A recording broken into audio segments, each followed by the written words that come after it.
जय श्री कृष्ण। दोस्तों, भाग 1 में हमने देखा कि गंगा पुत्र भीष्म को अपने पिताश्री की खुशी के लिए अपने सभी सुखों का त्याग करना होता है और आगे चलकर अपने आप को प्रतिज्ञा की उस डोर से बांधनी होती है जो भरत वंश में एक महायुद्ध को जन्म देती है। आइए इसके आगे चलते हैं। भीष्म प्रतिज्ञा के उपरांत राजा शांतनु और देवी सत्यवती का विवाह संपन्न होता है। देवी सत्यवती उनके 2 पुत्रों को जन्म देती है, चित्रांगद और विचित्रवीर्य। दोनों बालक का बचपन अपने बड़े भाई देवव्रत के सानिध्य में बीतता है। कुछ समय पश्चात राजा शांतनु की मृत्यु हो जाती है और देवव्रत अपने वचनानुसार देवी सत्यवती के ज्येष्ठ पुत्र चित्रांगद को हस्तिनापुर का राजा नियुक्त करते हैं। परंतु चित्रांगद ज्यादा दिन तक राज नहीं कर पाते और एक युद्ध में अपने ही नाम के गंधर्व के हाथों वीर गति को प्राप्त होते हैं। राज सिंहासन का रिक्त होना अपशगुन माना जाता है, इसलिए देश काल परिस्थिति को ध्यान में रखते हुए भीष्म विचित्रवीर्य को हस्तिनापुर का नरेश घोषित करते हैं। चित्रांगद के मृत्यु उपरांत देवी सत्यवती अपने वंशावली को लेकर चिंतित रहने लगती है। चिंता का कारण जब भीष्म को पता चलता है तो दोनों मिलकर विचित्रवीर्य के विवाह के बारे में विचार करने लगते हैं। उसी समय काशी नरेश की 3 पुत्री अंबा, अंबिका और अंबालिका के स्वयंवर का संदेश प्राप्त होता है, परंतु काशी नरेश अपने आपसी मनमुटाव के चलते हस्तिनापुर को इस स्वयंवर में आमंत्रित ही नहीं करते। भीष्म इसे हस्तिनापुर का अपमान समझते हैं और देवी सत्यवती की आज्ञा से सीधे उस स्वयंवर में जा पहुंचते हैं। वहां उपस्थित लोग भीष्म को वहां देख के हैरान रह जाते हैं कि भीष्म ने इस स्वयंवर के लिए अपनी प्रतिज्ञा तोड़ दी और सब उनका उपहास करने लगते हैं। भीष्म कहते हैं, इस स्वयंवर में हस्तिनापुर को आमंत्रित ना करके आपने जो उसका अपमान किया है उसके लिए मैं आपको क्षमा करता हूँ और अपने अनुज हस्तिनापुर नरेश विचित्रवीर्य के लिए आपके 3 पुत्रियों का हाथ मांगता हूँ। सभी राजा भीष्म के विरोध में खड़े हो जाते हैं। भीष्म सभी राजाओं को परास्त करके काशी नरेश की 3 पुत्रियों को अपने साथ लेकर हस्तिनापुर की ओर चल पड़ते हैं। रास्ते में साल्व के राजा भीष्म का रास्ता रोकते हैं, परंतु परशुराम शिष्य भीष्म के सामने युद्ध में कोई क्षण भर भी टिक पाए, ये बहुत बड़ी बात है। हस्तिनापुर पहुंचकर भीष्म को जब ये पता चलता है कि साल्व नरेश काशी नरेश के ज्येष्ठ पुत्री अंबा से प्रेम करते थे और अंबा भी मन ही मन उनको सब कुछ मान चुकी थी, वो अंबा से कहते हैं, पुत्री ये बात तुमने मुझे पहले क्यों नहीं बताई। डरी सहमी अंबा को भीष्म ससम्मान साल्व नरेश के पास वापस भेजकर बाकी दोनों बहनों का विवाह विचित्रवीर्य से कर देते हैं।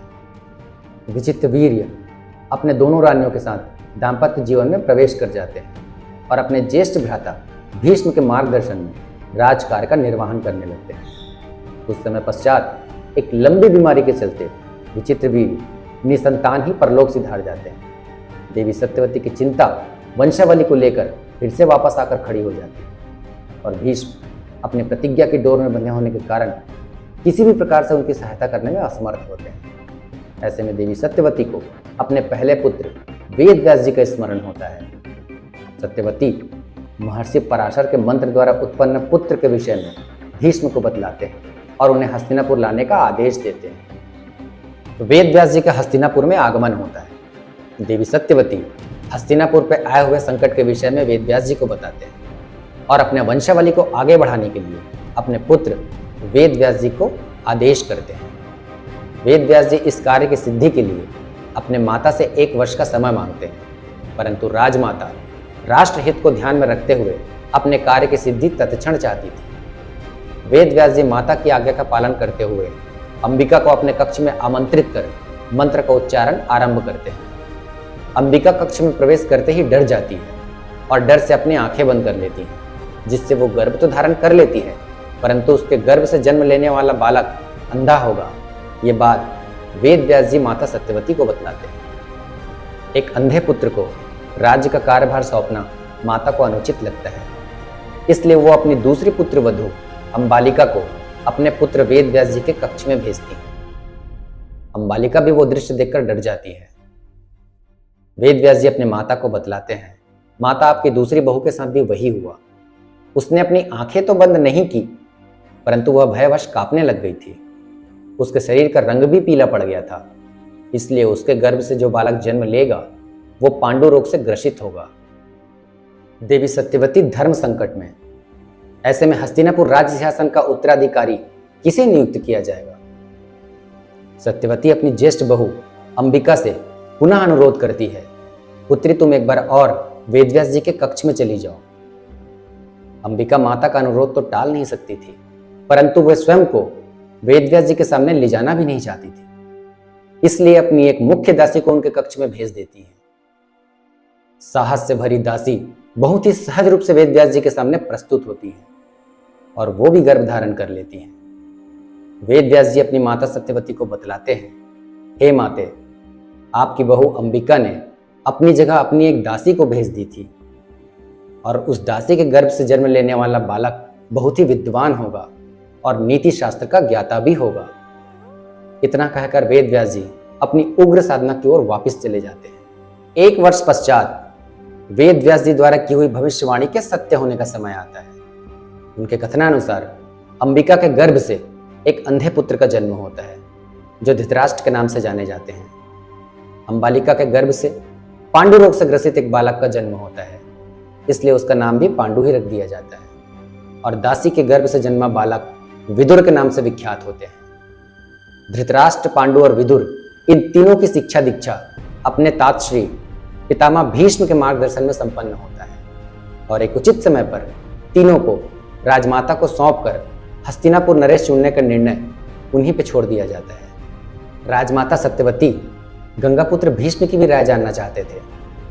भीष्म उन्हें अपनी परंपरा के चलते ज्येष्ठ पुत्र को राजा बनाने का सुझाव देती है, परंतु धर्मराज के अंशावतार विदुर जी, जिनके गुरु स्वयं पितामह भीष्म होते हैं, उन्हें नीति शास्त्र के बारे में बताते हुए कहते हैं, ऐसा कोई भी व्यक्ति राज सिंहासन पर नहीं बैठ सकता जो शारीरिक दृष्टिकोण से संपूर्ण ना हो। ज्येष्ठ भ्राता धृतराष्ट्र अपनी नेत्रहीनता के कारण इस राज्य सिंहासन के योग्य नहीं है। राज्य सिंहासन के योग्य तो केवल पांडु हैं। राजमाता विदुर जी से सहमत होते हैं और जनमत का आदर करते हुए पांडु को ही हस्तिनापुर का नरेश घोषित करते हैं। महात्मा विदुर की नीति सत्य तो होती ही है, परंतु धृतराष्ट्र इसे अपने साथ अन्याय समझते हैं, क्योंकि अपनी नेत्रहीनता का कारण वे स्वयं तो नहीं होते।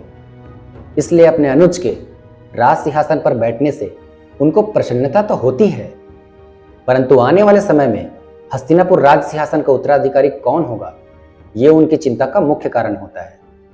और इसी के चलते महाभारत युद्ध की पृष्ठभूमि तैयार होती है।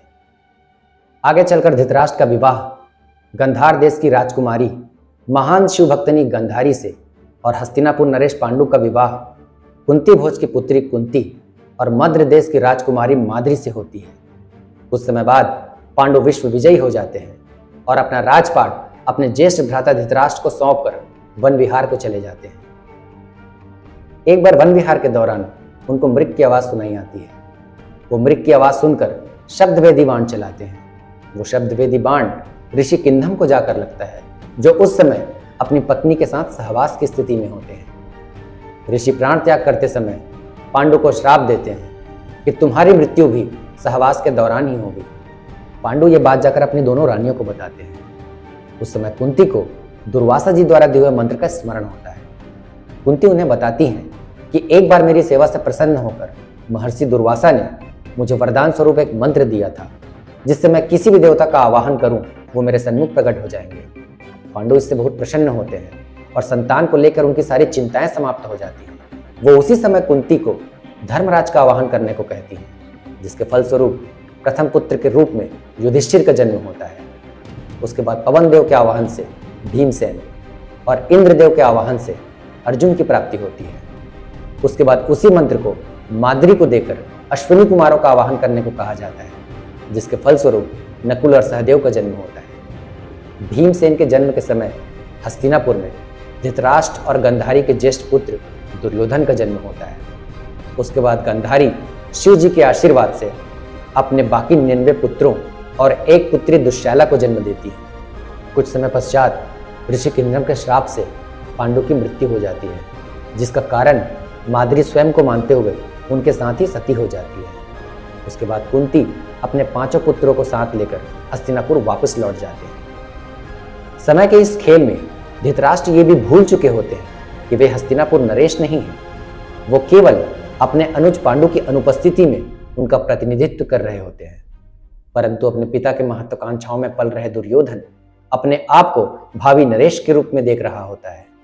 और इसी के चलते कौरव बचपन से युवावस्था तक पांडवों के साथ केवल छल ही करते आते हैं। धृतक्रीड़ा, लाक्षागृह, वनवास, अज्ञातवास आदि सभी चीजें पांडव श्री कृष्ण के मार्गदर्शन में हंसी खुशी स्वीकार कर लेते हैं। परंतु धृतराष्ट्र के महत्वाकांक्षाओं का बीज दुर्योधन के रूप में एक विशाल वृक्ष बनकर सामने खड़ा होता है, जिसकी प्यास इतनी तीव्र होती है जो कुरुक्षेत्र में पूरी कौरव सेना के सर्वनाश के साथ ही शांत होती है। महाभारत से संबंधित और भी वीडियोस मैंने नीचे डिस्क्रिप्शन बॉक्स में डाल रखी हैं, देखिएगा जरूर। जय श्री कृष्ण।